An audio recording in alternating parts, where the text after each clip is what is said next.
जय महाराष्ट्र. कालपासून अनेक मेळाव्यांना मी भेटी देत आहे.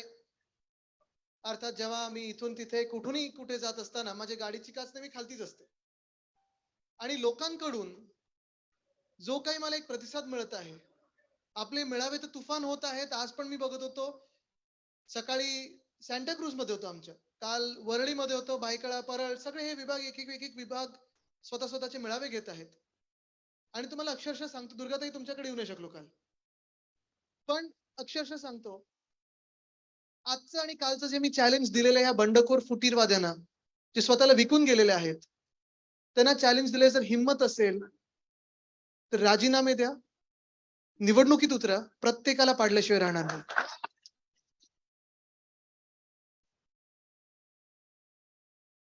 कारण जे वातावरण दिसत आहे मला, शिवसैनिक, ज्वलंत शिवसैनिक एका वेगळ्या जोशाने, एका वेगळ्या रागाने उतरलेला आहे, की ज्यांनी आपले पक्ष फाडण्याचा प्रयत्न केला, त्याला पुढे मला माहित नाही काय करायचं, हे तुम्ही ठरवा.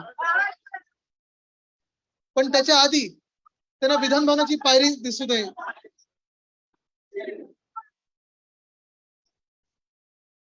महाराष्ट्र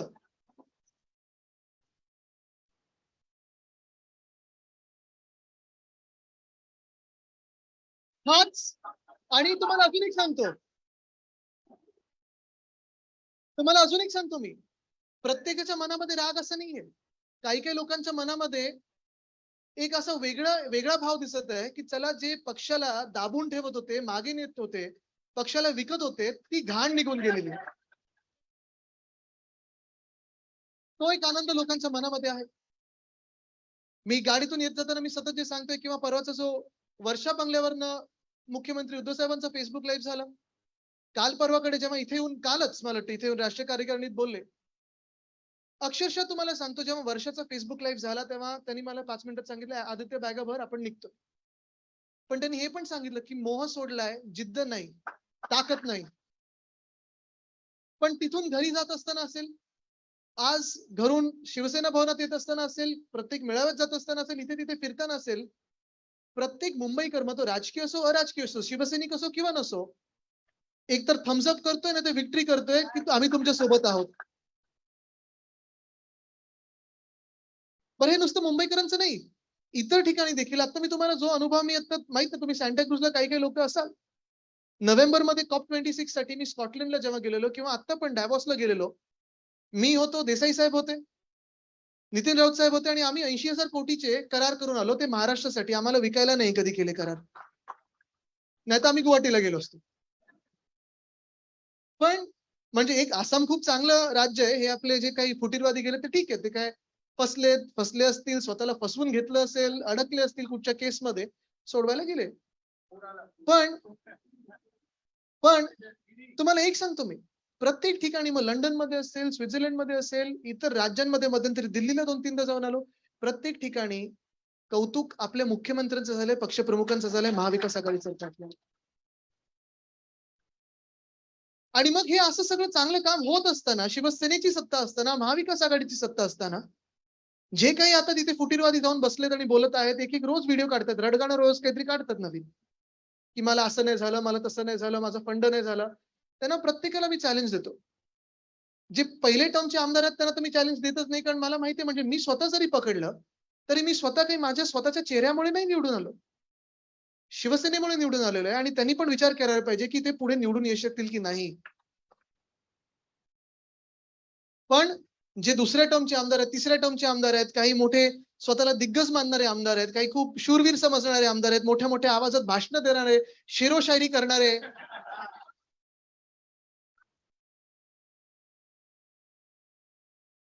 म्हणजे तुम्हाला सांगतो, खरोखर सांगतो, काल काल रात्री मी आणि आई बोलत बसलेलो, आणि मी आईला हेच सांगत होतो, की आई, कदाचित मला राग तर आलाच नाहीये, पण मला लाज वाटते, की असल्या विकाऊ माणसांबरोबर, जे स्टेजवर हिंदू का राजा बैठा है, हिम्मत हो तो आजा, आणि काय शेरोशायरी करायचे, शिवसेनेबद्दल करायचे.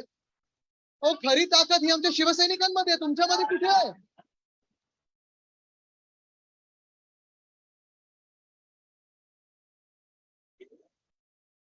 परवाकडे माझ्या गाडीत बसलेले, इथून हॉटेलला जाताना थरथरत होते. मला वाटलं मला घाबरून थरथर होते. नंतर कळलं कशाची भलत्याची वेळ झालेली म्हणून थरथरत होते.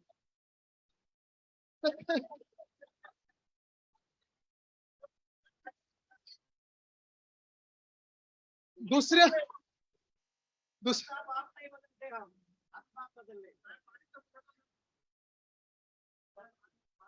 ठीक आहे, आता काय पाईपलाईन लोकांच्या हातात आली की काय काय करू शकतात मला माहित नाही, लोक दाखवतील. पण एकच गोष्ट तुम्हाला सांगतो की ह्या लोकांनी आणि ह्या लोकांना आपण कमी काय दिलं हा आपण विचार करणं गरजेचं आहे. कौतुक जे मुख्यमंत्र्यांचं व्हायचं, मुख्यमंत्र्यांनी प्रत्येक फेसबुक लाईव्ह मध्ये सांगितलं, प्रत्येक सभेत सांगितलं, भाषणात सांगितलेलं आहे की कौतुक हे जेव्हा मुख्यमंत्र्यांचं होतं तेव्हा स्वतःचं नाही होत, खरं तर ते खूप मोठेपण आहे त्यांचं. त्यांनी सांगितलं जे प्रत्येक सहकार्य माझा त्यांचं होतंय कौतुक. आणि मग अशा माणसाला धोका देणं, दगा देणं, ज्या माणसाने तुम्हाला पुढे आणलं, तिकीट दिलं, वरती आणलं, मंत्रिपद दिली, आमदारकी दिली, ह्या सर्वांनी विचार केला पाहिजे. आणि जे मी सांगितलं ना, माझं चॅलेंज येते ना की आता जे रडगाणं त्यांचं आहे की आम्हाला फंड नव्हतं मिळत, गळचेपी होत होती. राहुलजी तुम्ही आता दुसऱ्या टर्मचे आमदार आहेत, बरोबर आहे. मला तुम्ही सांगा आणि इतरांना पण मी विचारतो, दुसऱ्या तिसऱ्या टर्मच्या आमदारांना की गेल्या 20 वर्षात किंवा 15 वर्षात फंड तुम्हाला किती मिळाला आणि गेल्या 2.5 वर्षात किती फंड मिळाला, चला दाखवा मला, तुम्हाला मी काही हरायला तयार आहे. अमाप पैसा मिळाला, अमाप फंड मिळाले त्यांच्या मतदारसंघात. कोणाला काही नाव नाही विचारलं, पक्ष नाही विचारलं, काय तू कुठच्या गटात जातो, ह्या गटात की त्या गटात, हे नाही विचारलं आपण. प्रत्येकाला ज्यांनी ज्यांनी जे काम केले ते करून दाखवलेलं आपण. हा ठीक आहे, काही काही कामांना प्रशासकीय मंजुरी असतात, प्रस्ताव यायला लागतात. आता सत्तेत बसल्यानंतर आम्हाला कळतं की जे आपण सांगतो ना चला 1 मिनिटात करतो, काही काही कामं 1 मिनिटात होतात, काही काही कामांना थोडा अवधी लागतो. पण हे सगळं होत असताना सत्ताधारी पक्षातून विरोधी पक्षात जायचं, स्वतःला मी जे ऐकतोय टीव्हीवर जे काही किमती लावलेल्या आहेत, प्राइस टॅग, म्हणजे मी फुटबॉलसाठी बिडिंग बघितलेलं आहे, IPL साठी बिडिंग बघितलेलं आहे, आता आमदारांसाठी बिडिंग बघतोय. म्हणजे मी जे काही घोडे बाजार ऐकलेला हा तो पूर्ण रेसकोर्सच घेऊन गेले होय. रेसकोर्स घेऊन गेले सगळे. ते तर आहेच. नाही नाही, आपल्या मनात किंमत शून्यच आहेत आणि आता काय चोर बाजारात मिळतील असे. पण तुम्ही नियत बघा त्यांची काय आहे, त्यांची लायकी बघा काय, कसा विचार असतो बघा. हे जे काही 10-12 आणि त्यांचे जे नेते ज्यांना खूप शूरवीर आपण समजायचो, बंड करायचा होता, तो कुठे करायला पाहिजे होता त्यांनी? पहिलं तर हिंमत असती. खरं तुम्हाला एक अजून गोष्ट सांगतो, आज सकाळी मी बोललोय ती कोणाला माहिती नाही. 20 मे ला बरोबर ही सगळी कुरबुरी आपल्या कानावर येत होती. काय चाललंय, कुठून पैसा जातोय, कसा जातोय हे सगळं चालू होतं. कोण देतंय हे सगळं ऐकण्यात होतं. खरं काय कितपत माहित नाही. पण 20 मे ला मी तेव्हा डॅव्होसला होतो. तेव्हा मुख्यमंत्री उद्धव साहेबांनी त्यांना वर्षा बंगल्यावर बोलून घेतलेलं आणि हे देखील सांगितलेलं, की तुम्हाला मुख्यमंत्री व्हायचे, ह्या घ्या चाव्या, तुम्ही आज बना. तेव्हा नाटक केलं. रडले, नाही आमचं असं नाहीये, तुम्हीच मुख्यमंत्री व्हा, असं तसं तसं. ठीक आहे. बरोबर 1 महिन्यानी 20 जूनला बंड केलं. पण ह्या बंडाची तयारी जी आता आपल्याला दिसते आहे, बंड म्हणजे काय फुटीरवाद येतोय, बंड पण नाही, बंड करण्याच्या लायकीचे पण नाहीत. बंडाला हिंमत लागते. त्यांनी हा जो काही प्रसंग आपल्यावर आणलेला आहे, फायदा कुठच्या वेळेचा घेतला यांनी? आजारपणाचा घेतलाय. तुम्ही बघितलं असेल त्या दिवशी पण मुख्यमंत्री जेव्हा टीव्हीवर बोलत होते आणि ते मी बघितले, त्या वेदना मी बघितलेल्या आहेत. जेव्हा सर्जरी झाली त्याच्यानंतर परत एक छोटी प्रोसिजर करायला लागली. कारण त्या दिवशी सकाळी सीएम साहेबांचं इथपासून खालपर्यंत हात-पाय काही हलत नव्हते. अक्षरशः बेडवरनं हलणार की नाही आणि ह्या माणसांनी स्वतःच्या हिमतीवर, ताकदीवर मी बघितली त्यांची मेहनत. दिवसात सकाळी 4 तास आणि संध्याकाळी 2 तास सगळ्या मंत्र्यांचे किंवा जे आमदार असतील किंवा जे आपले शिवसैनिक असतील त्यांचे WhatsApp बघत, फोन करत, बेडवर आडवे असताना आणि नंतर एक्सरसाइज करताना ह्या माणसांनी व्यायाम केलेला आहे आणि आज जो उभा राहतोय तर ह्या सगळ्या स्वतःच्या हिमतीमुळे, ताकदीमुळे, तुमच्या प्रेमामुळे. आणि मग ह्या फालतू लोकांनी असा प्रसंगाचा फायदा उचलायचा. अरे जर तुमच्यात हिंमत होती, ताकद होती, जर तुम्ही स्वतःला शिवसैनिक म्हणता, हिंदुराव सम्राट बाळासाहेब ठाकरेंचे शिवसैनिक म्हणता, दिघे साहेबांचे शिवसैनिक म्हणता, तर या ना समोर आणि सांगा काय चूक केलंय, कुठे कमी दिले तुम्हाला. खरं तर आज दिघे साहेब असते किंवा बाळासाहेब असते, हे जे सांगतात की आम्ही त्यांचे सैनिक आहोत, त्यांच्या भाषेत त्यांना समजवलं असतं काय आहे ते.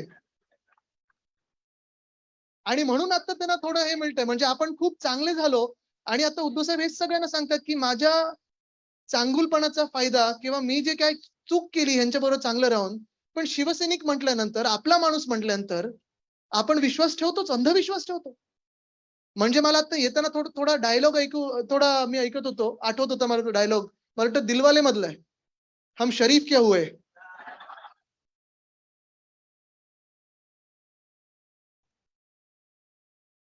पुरी दुनिया ही बदमाश हो गई. आहोत आपण दिलवाले आहोत. पण ह्याचा हा अर्थ नाही लागत, की जे काही चाललंय त्यांचा जो खोटारडेपणा आहे तो महाराष्ट्र सहन करेल. खोटारडेपणाची चिरफाड करायला मी तर निघालोच आहे. माझी अपेक्षा हीच आहे की तुम्ही पण रस्त्यावर उतरून प्रत्येक घरोघरी जाऊन त्यांचा खोटारडेपणा चिरफाड केली पाहिजे. आज अनेक तरुण इथे आलेले आहेत, तरुण मुली आहेत, तरुण मुलं आहेत. काही ठाण्यातून आणि कल्याणमधून जे आलेले, डोंबिवलीमधून आलेत, मी खास त्यांचं कौतुक करतो. काल पण ठाण्यातून आलेले, आज भिवंडीतून पण होते, अंबरनाथ मधून आलेले आहेत. आता माझ्याकडे भिवंडी ग्रामीण मधून आलेले आहेत. त्यांनी सांगितलं की त्यांनी पदाधिकारी मेळावा घेतला आणि आधी जेवढी गर्दी व्हायची त्याच्यापेक्षा जास्ती लोक तिथे आलेले आणि शिवसैनिक उपस्थित होते. काय कमी दिलं आपण त्यांना? पक्षात एवढं मोठं स्थान दिलं आणि आता मला कळायला लागलेलं आहे. काल पण ही सगळी जी टीम होती, जुने शिवसैनिक आणि नवीन शिवसैनिक, ह्या सर्वांनी मला सांगितलं की साहेब आम्हाला तुमच्यापर्यंत येऊच द्यायचे नाहीत, वाशीचा पूल क्रॉस करू द्यायचेच नाहीत. ही यांची वृत्ती होती. काय आकांक्षा महत्वाकांक्षा असतात, काय राक्षसी महत्वाकांक्षा असतात, हे तुम्ही ओळखून घेणं गरजेचं आहे. पण त्या महत्वाकांक्षांसाठी हिंमत देखील लागते, ताकद लागते आणि तेवढीच लायकी पण लागते. लायकी तर दिसून आलेलीच आहे. त्यांनी कुठच्या प्रसंगाचा फायदा उचलला, ही लायकी तर दिसली आणि परत कोविड असताना बरोबर साहेबांना त्यांनी ते सगळं केलं. पण दुसरी गोष्ट तुम्ही बघा कशी असते. हिंमत जी मी सतत बोलतोय आणि मी प्रत्येक ठिकाणी बोलतोय की हिंमत दाखवणं ही गरजेची असते. कारण हिमतीने आज ही सगळी तरुण मुलं मुली इथे आलेली आहेत. ह्या तरुण मुला मुलींचं आणि सुमित असेल, दीपेश असेल, तुम्ही सर्वांचं, निखिल तुमचं कौतुक करणं, करण चेतन पण आहेत, सगळ्यांचं कौतुक करणं मला गरजेचं आहे. कारण हे तिकडचे आपले खरे वाघ आहेत. तुमच्या सोबत मी आहे. हिंमत जी लागते, जसं मी सांगितलं बंड करायचं होतं ना, ते एक तर पहिले येऊन बोलायचं होतं. तुम्ही शिवसैनिक आहात, एक शिवसेना परिवार आहे. जेवढं प्रेम, जेवढा विश्वास तुमच्यावर टाकलेला, तो कदाचित कोणावरही टाकला नव्हता. एवढा विश्वास आणि प्रेम आणि तेवढी ताकद तुम्हाला दिली होती. जे खातं कुठचाही मुख्यमंत्री सोडत नाही, गेले 50 वर्षात कधी सोडलं नाही. एवढीचं खातं असेल, MSID सारखं मोठं खातं दिलेलं, कधीही विचारलं नाही की कुठचं काम होते, कोण उद्घाटन करते, कोणाचे बॅनरवर फोटो आहेत. कधीही हे मुख्यमंत्र्यांनी विचारलं नाही. पण इथे हिंमत नाही करायची, ना ठाण्यात हिंमत करायची, ना मुंबईत हिंमत करायची, ना महाराष्ट्रात हिंमत करायची. बंड करायला गेलात कुठे? तर त्या सुरतेमध्ये. तिथून 2 शूरवीर आपले निघून आले. मग पुढे कुठे जायचं? गुवाहाटीमध्ये. म्हणजे कुठून कुठे आता पुढे कुठे जातील मला ऐकू येते, गोवा काय मुंबईत काय कुठे. म्हणजे एवढी हिंमत जर असेल, एवढी ताकद असेल आणि जे काय परवा मी काल क्लिप बघितली, कालची क्लिप वेगळी. पण जी परवाची क्लिप बघितली की महाशक्ती काय काय पाकिस्तान काय काय बोलत होते, एवढी सगळी ताकद आणि हिंमत असती तर मुंबईतच राहिला असतात आणि समोरासमोर येऊन बोलला असतात. बरं गुवाहाटीचं पण मला वाईट एवढ्यासाठीच वाटतं की ज्या राज्यात पूर आलेला आहे, मी आज वाचत होतो 50 लाख लोकांना घराच्या बाहेर हालायला लागले, स्थलांतरित व्हायला लागलेले, कपडे नाहीयेत, प्यायला पाणी नाहीये, जेवायला अन्न नाहीये. त्या राज्यात जाऊन अशा हॉटेलमध्ये मजा मस्ती मारायची, धमाल करायची. खाण्याचं नुसतं बिल 8 लाख. बाकीचं मी विचारत नाही. अजून काय काय चालतं विचारत नाही. चार्टर प्लेनचं बिल विचारत नाही. पण हेच 8 लाख आणि आत्ताची जी CRPF ची सिक्युरिटी दिलेली आहे, ही CRPF ची सिक्युरिटी आमच्या काश्मीरी पंडितांना दिली असती, जी आम्ही मागच्या महिन्यात मागणी करत होतो.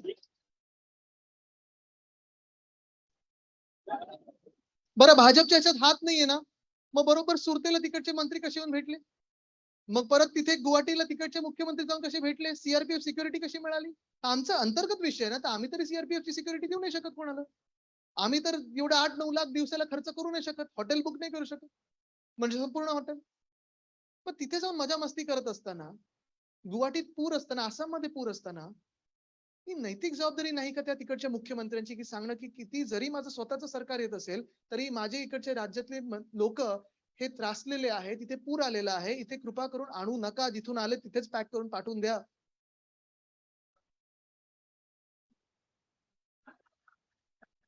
मला वाटतं वेडेपणाचा एकत्रच पूर आलेला आहे सगळीकडे.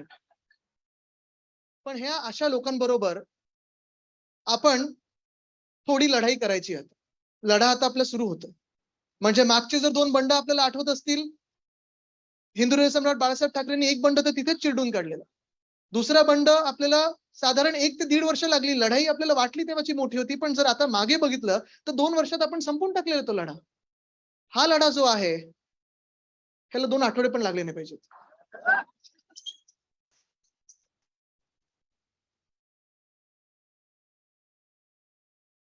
ही जी अशी युवा सेना जी मला समोर दिसत आहे, ह्याचा मला अभिमान ह्याच गोष्टीसाठी आहे. कारण 2014 ची निवडणूक असेल, 2019 ची निवडणूक असेल, मी युवा सेना प्रमुख म्हणून माझ्या पक्षप्रमुखाला सांगू शकलो, की साहेब कोणालाही तिकीट द्या. आमचे इच्छुक नाहीत आता. जेव्हा तुम्ही तिकीट द्याल तेव्हा देतील. पण जो कोणी तुम्ही उमेदवार द्याल त्याला जिंकून आणण्याची ताकद, हिंमत आणि क्षमता आमच्यात आहे आणि हे मी सांगू शकलो.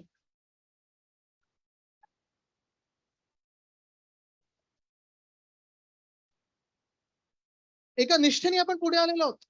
शिवसेना पक्ष म्हणून आपण पुढे आलोत आणि आपल्या सर्वांना माहिती आहे, की आपण सगळी तरुण मंडळी जी आहे आपली वेळ जेव्हा येणार तेव्हा येणार. आज आपले राहुल पाटील आमदार म्हणून आहेत, दुसरे टर्मचे आमदार आहेत, चांगलं काम करत आहेत. अनेक नगरसेवक आहेत, अनेक पक्षात मोठ्या मोठ्या पदांवर आलेले आहेत आणि आपली पण सर्वांची जी जबाबदारी आहे, जिम्मेदारी आहे, ती सुरू तर झालेलीच आहे, पण आजपासून दुप्पट झालेली आहे. जे आपले ज्येष्ठ शिवसैनिक आहेत, आजी माजी शिवसैनिक आहेत, जे शिवसैनिक निष्ठावंत आपल्या सोबत राहिलेले आहेत, त्यांना ताकद देणं, त्यांना हिंमत देणं, त्यांच्या सोबत राहणं, खांद्याला खांदा लावून.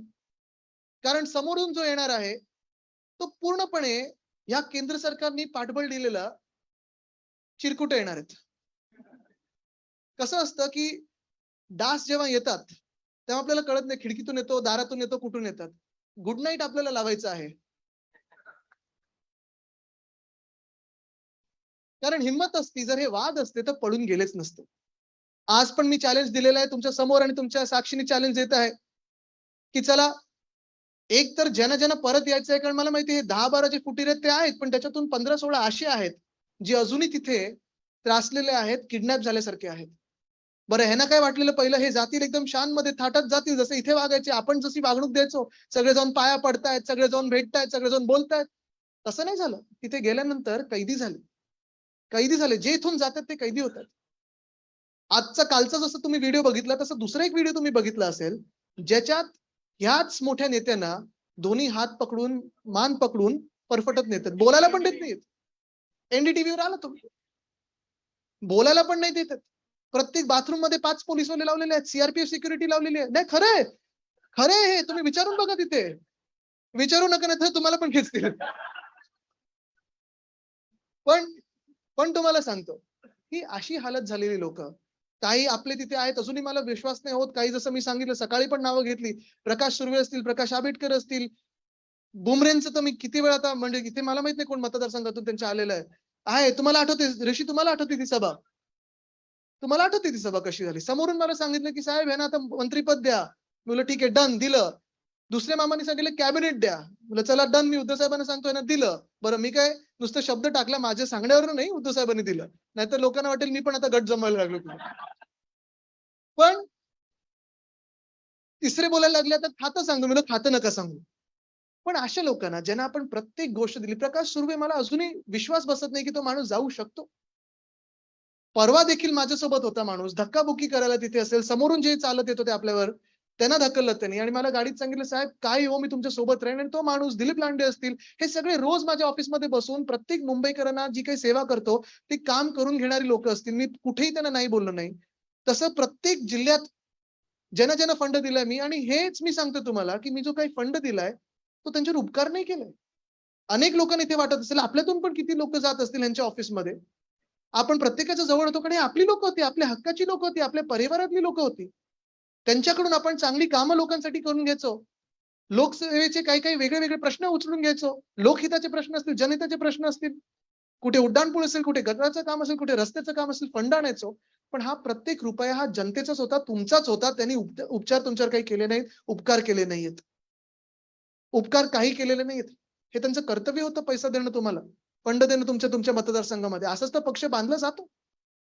पण हे सगळं काम आपण पुढे नेत असताना मी त्यांना एकच चॅलेंज दिलेलं आहे. फ्लोअर टेस्टचं तर तुम्हाला सर्वांना माहिती आहे, मला वाटतं ते सगळ्यांनीच ट्विट केलेलं आहे की रस्ते कुठून जातात हे त्यांना माहिती आहे. पूर्ण महाराष्ट्रात मी बोलतो. पण एकच आहे, ह्या प्रत्येक आमदाराने ज्याला बंडखोरी करायची आहे त्याला दोनच पर्याय राहतात, एक तर प्रहारमध्ये विलीन व्हा, नाही तर भाजपमध्ये विलीन व्हा. स्वतःचा गट बनवू शकत नाहीत, धनुष्यबाण मिळणार नाही आणि शिवसेना नाव वापरायचे लायकीचे नाहीत.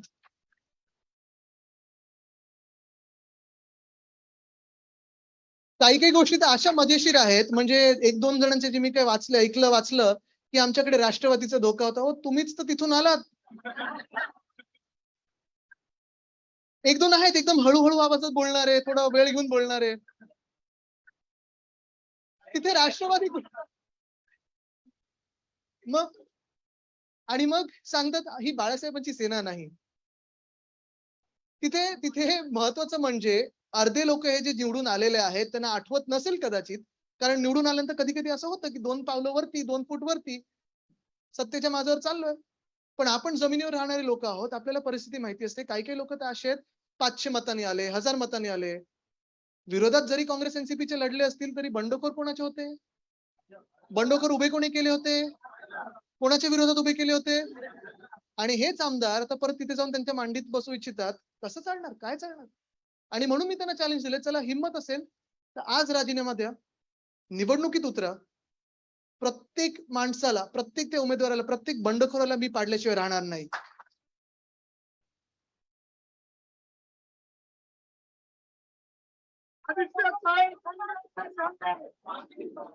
त्यांनी त्या सगळ्या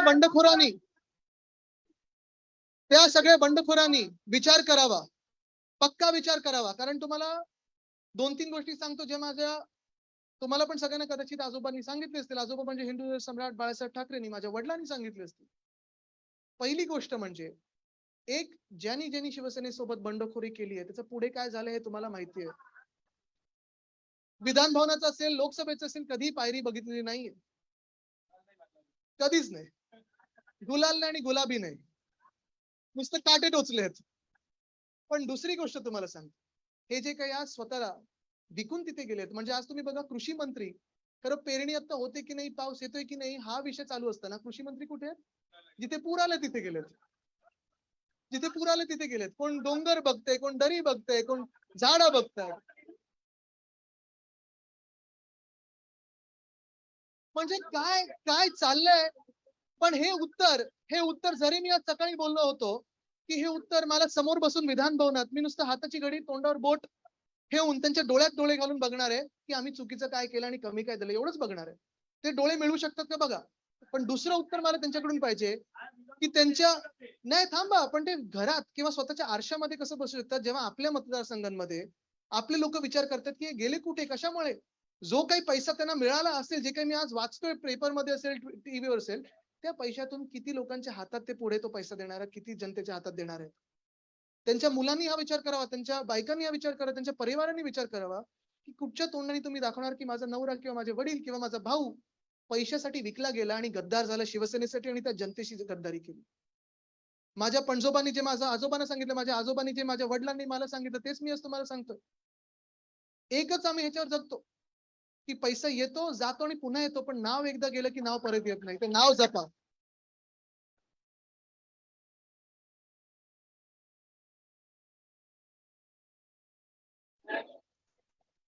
ते नाव जपायचं काम आपल्याला करायचं आहे. आणि आज सकाळी पण मी सांगितलेलं, कोणीतरी मला काल मेसेज केला की काही दिवसांसाठी तुमचं नाव ठोकरे करा. मी म्हणलं ठीक रे, पण पण मी म्हणलं ठाकरेला टक्कर नाही. ही ताकद, हे प्रेम, हे शिवसैनिकांचं जे प्रेम आहे. आणि जसं मी सांगितलं राजकीय अराजकीय सगळ्यांना एक वाटतंय की महाराष्ट्रात जे चाललेलं ते चांगलं चाललेलं. पण एक उत्तर केंद्र सरकारला, महाराष्ट्राला नाही, देशाला नाही तर जगाला द्यायला लागणार आहे की आपल्या देशात लोकशाही उरली आहे की नाही उरली. त्यांच्या इमेजवर हा मोठा एक डाग राहणार आहे की जिथे आपल्याला दिसतंय की केंद्र सरकार ह्या बंडाच्या किंवा ह्या फुटीरवाद्यांच्या किंवा ह्या सगळ्या खेळाच्या मागे जेव्हा उभं राहतं, तेव्हा आपला देश हा चायनाच्या दिशेने चाललेला आहे की 1937, 40 ह्या जर्मनी म्हणजे नाझीच्या वेळीच्या दिशेने चाललेला आहे. हा त्यांना विचार करायचा आणि जगाला त्यांना उत्तर द्यायचं आहे, आपल्याला नाही. धन्यवाद. जय हिंद, जय महाराष्ट्र, वंदे मातरम.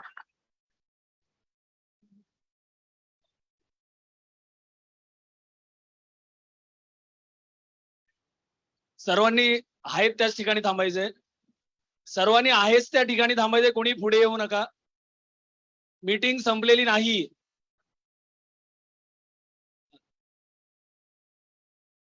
राष्ट्रगीताने आपण